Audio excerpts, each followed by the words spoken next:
Chief Imam Sheikh Usman Nuruzatu, Excellence, former President John Dramani Mahama,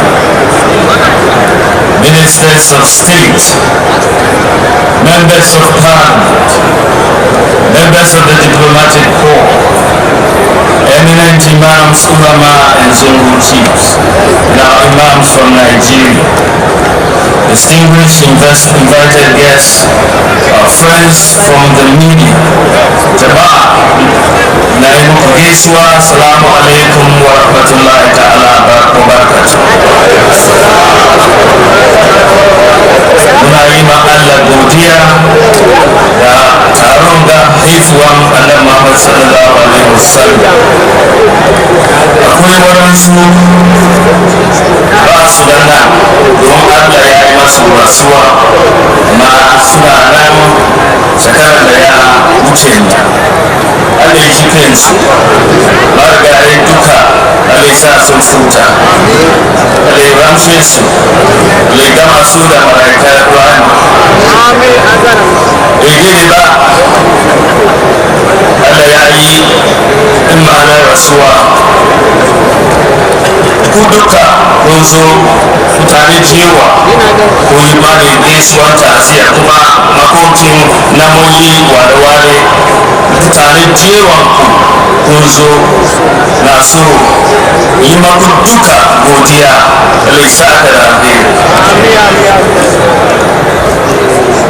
muna yin addu'a mun ba marigayi amma sai mu tuna wanda suna duniya kuma Allah ya yi mamu nema ya ba mu National Chief Imam Sheikh Usman Sharubutu a kibira musulmi duka gana baki daya sai mu yi masu addu'a Allah ya ba su rawancin rai.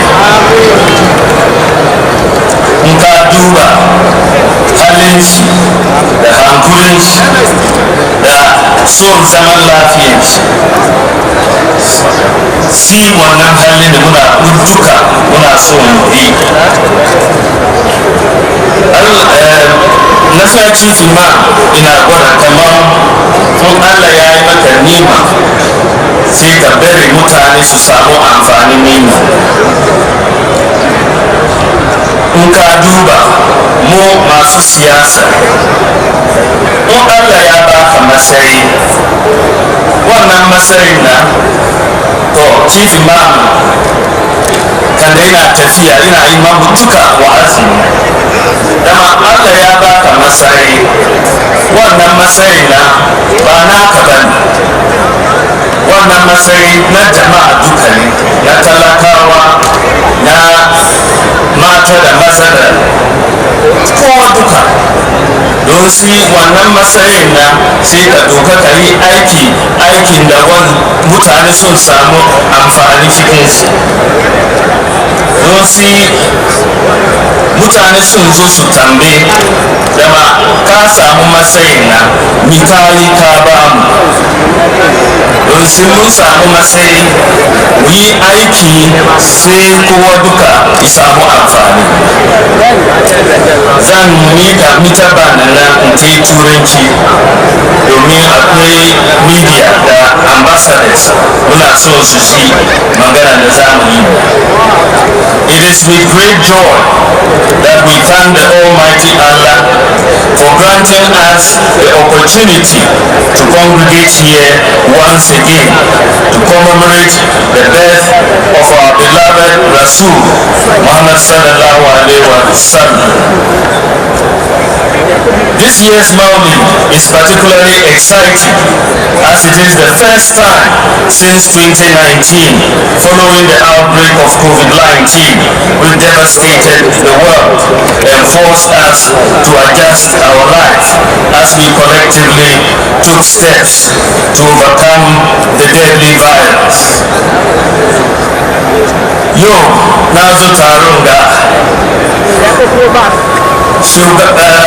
tsohon shugaban kasa John Mahama ya gwada kamar shi ma ne ko ba haka ba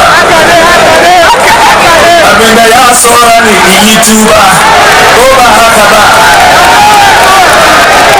abinda ya saura ne in yi tuba ko ba haka ba sai mu duka mun yi fatiya mu bashi sai in yi tuba ba haka ba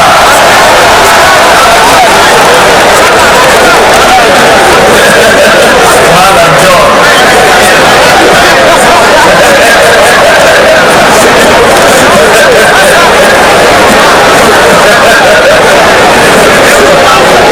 Atakbir! Atakbir! Atakbir! This year's Maulid is particularly exciting as it is the first since 2019. I'm personally thrilled that we are back because the Chief Imam's National Maulid, which has been celebrated consistently for decades, is a special place where Muslims from all walks of life across the country converge for the noble mission of remembering and celebrating our light, Prophet Muhammad sallallahu alaihi wasallam. As I've always stressed in previous addresses, Maulid should not only be about the celebration of the birth of our beloved Prophet, but it should more importantly be about what his birth and life mean to us. It should be a perfect time to reflect on his teachings, values, and life, and how we can continuously inculcate his noble values into our lifestyles to make our community, nation, and world a peaceful place for all. And therefore, in agreement with the appropriate choice of theme for this year's occasion, global peace, tolerance, and collective responsibility for all. It is a theme which reflects the key principles of Islam and also reflects certain remarkable attributes of the Prophet. One of the fundamental principles of Islam is peace, and as adherents of the Islamic religion, we are obliged to be agents of peace wherever we find ourselves and in whichever situation. We often talk about peace and the need for all of us to be peaceful. We all know the essence of peace and what it means to our existence as a people. However, we often forget or ignore one key element of peace, which is tolerance. We cannot achieve peace without tolerance. And in as much as we preach and seek peace, we must also be conscious of the need to be extremely tolerant of each other in our wider societies in order to smoothen the process of peace. Thankfully, in our beloved Prophet Muhammad sallallahu alaihi wasallam, whom we have gathered here to celebrate, we have one of the most tolerant human beings to ever live on the surface of the earth. There are several inspiring stories where the Prophet displayed incredible tolerance, sometimes to the angst of the Sahabis when he was confronted with extreme provocations. One such is the story of a lady reported to have developed the habit of provoking the Prophet Muhammad sallallahu alaihi wasallam by throwing rubbish in his path every morning as he passed by their house, which was the usual route of the Prophet. This lady remained so consistent with this provocative act, but the Prophet still tolerated her.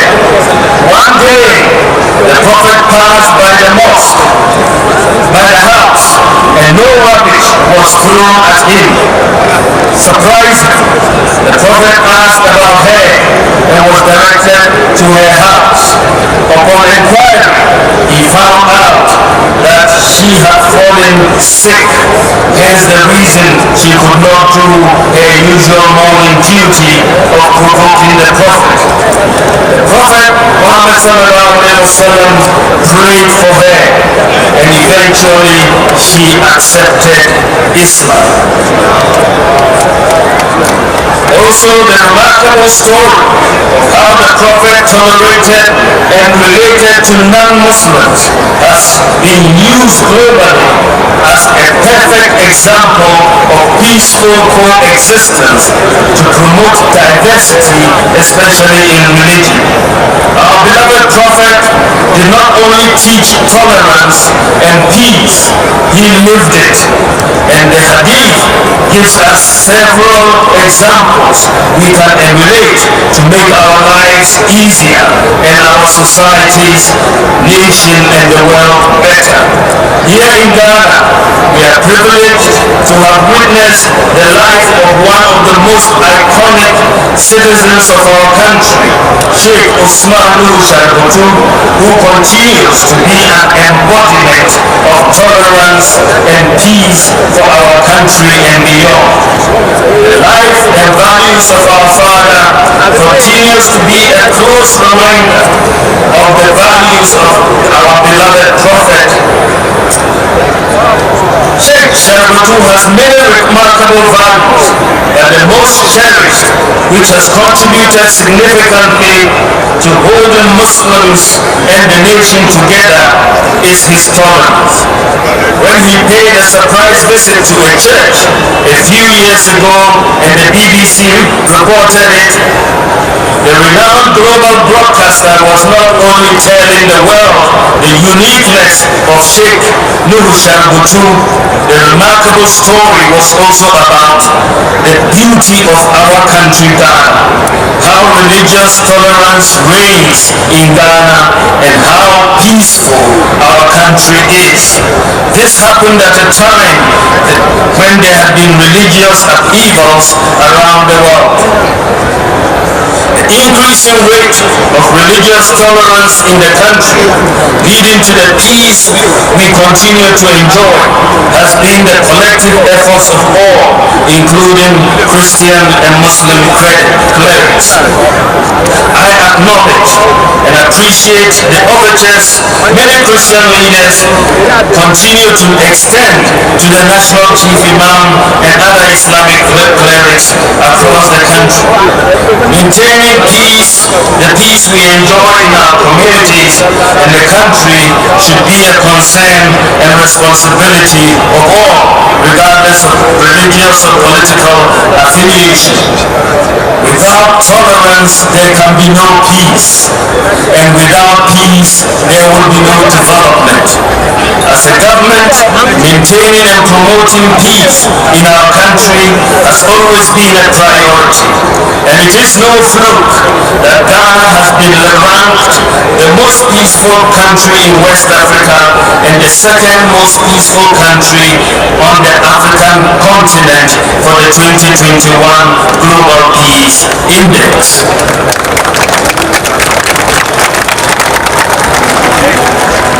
We need to jealously guard this, because without peace, our government would not have had the conducive atmosphere to achieve so much of what we have in the past 5 years.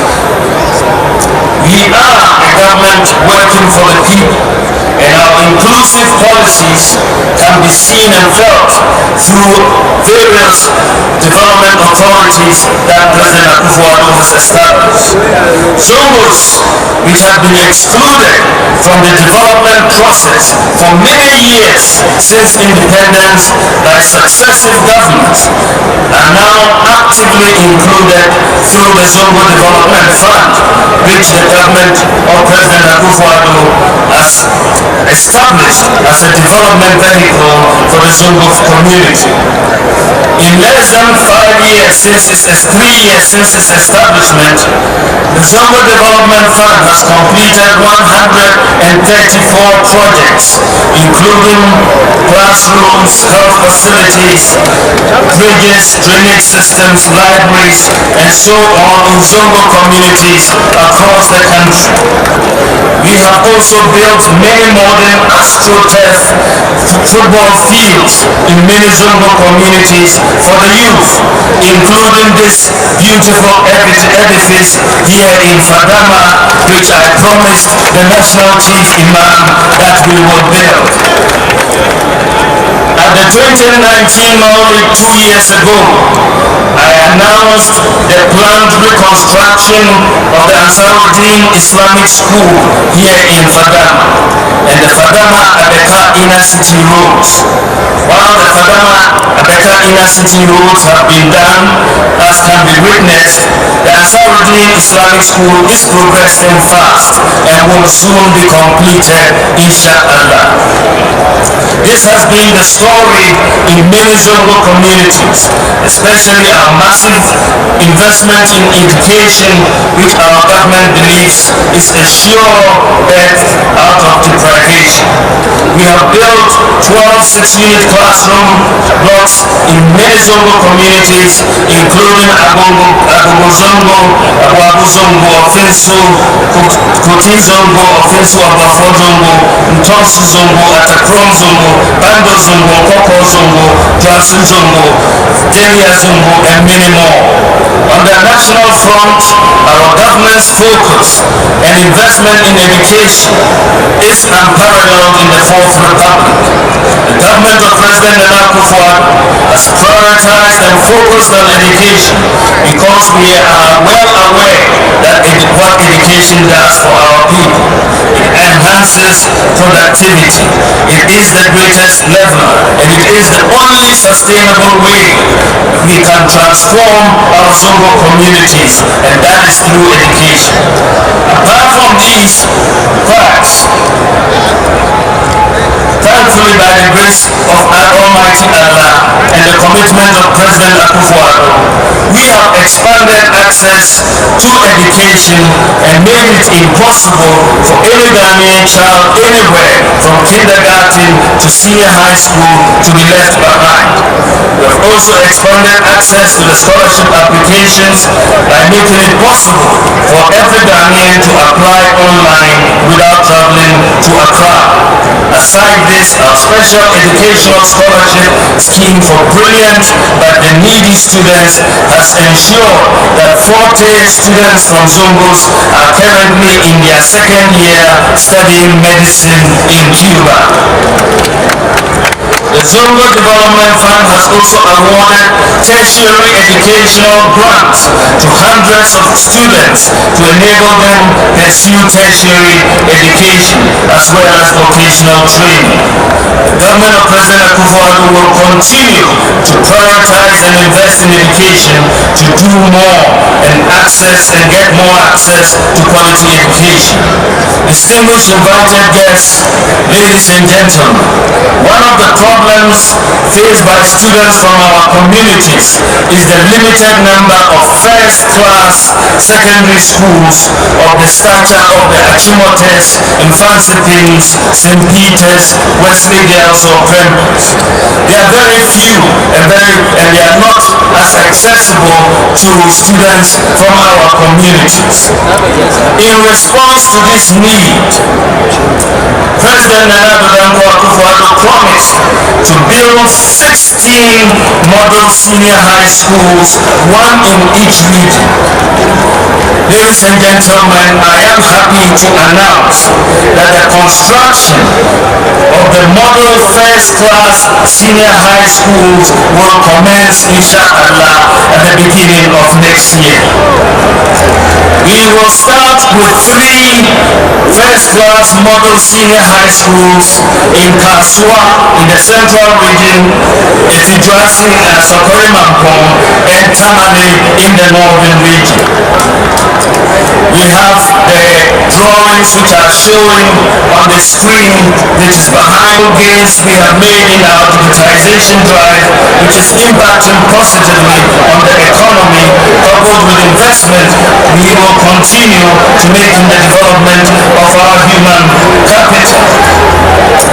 Before I conclude, let me reiterate the point that we can only have a conducive society to achieve our national aspirations if we continue to be tolerant and peaceful as a society. The responsibility to ensure that should be a collective one, and we must all play our respective roles. Finally, let me use this opportunity to once again express the gratitude of my family to the National Chief Imam, Sheikh Usman Nuhu Shaibutu, eminent imams, Shongo chiefs, and all of you for your kind support and prayers following the passing of my dear mother. My family and I appreciate the massive show of love and support. May the Almighty Allah bestow His everlasting peace on our Prophet Muhammad sallallahu alaihi wasallam, to all of us and to our dear nation Ghana. I thank you very much for your attention. Wassalamu alaikum wa rahmatullahi ta'ala wa barakatuh. Thank you.